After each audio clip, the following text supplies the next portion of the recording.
Les marchés qui font preuve de résilience dans ce contexte, c'est le cas de le dire. Qu'en pensez? Reda Boutika est avec nous en duplex pour nous accompagner au cours de cette séance, analyste technique chez XTB à Paris. Bonjour et bienvenue Reda. Il semble que les marchés effectivement ont décidé de ne pas paniquer à ce stade. On préserve des niveaux clés sur les indices européens.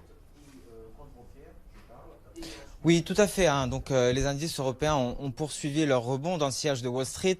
Wall Street qui est porté par les résultats d'entreprises. Alors, on a déjà pris connaissance des résultats d'Apple hier après la clôture américaine. D'autres résultats sont à venir aujourd'hui. Alors, à Paris, le CAC 40 s'est stabilisé aux alentours des 5 950 points. Et malgré ce rebond technique en Europe, rien ne plaide en faveur d'une fin de la correction.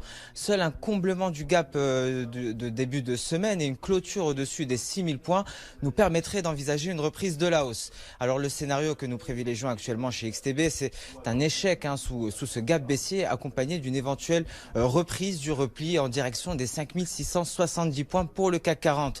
À Francfort, à présent, le DAX fait preuve de plus de faiblesse. Il ne parvient pas à tester son gap de début de semaine. Le rebond sur le DAX a été stoppé aux portes des 13 375 points. Et s'il ne parvient pas à s'en affranchir afin de rallier les 13 400 points, une nouvelle phase de correction pourrait le ramener sous les 13 300 points aux alentours des 12 800 points. Et à noter qu'Infineon, un composant du DAX, mais surtout fournisseur d'Apple, profite pleinement des résultats du géant américain et prend la tête du DAX et gagne à peu près 1,70%.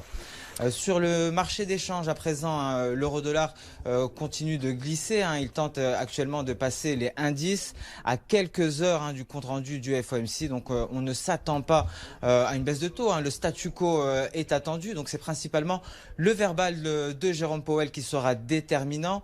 Alors si Jérôme Powell parvient à affaiblir le billet vert, cela permettrait à l'euro-dollar de rallier les indices 30.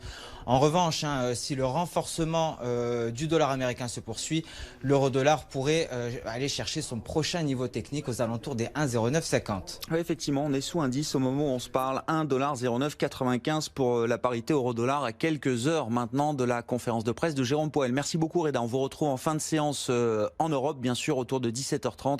Vous serez avec nous pour la clôture. Reda Boutika, analyste technique chez XTB à Paris, qui nous accompagne en duplex cet après-midi dans Intégral Bourse. Les commentaires.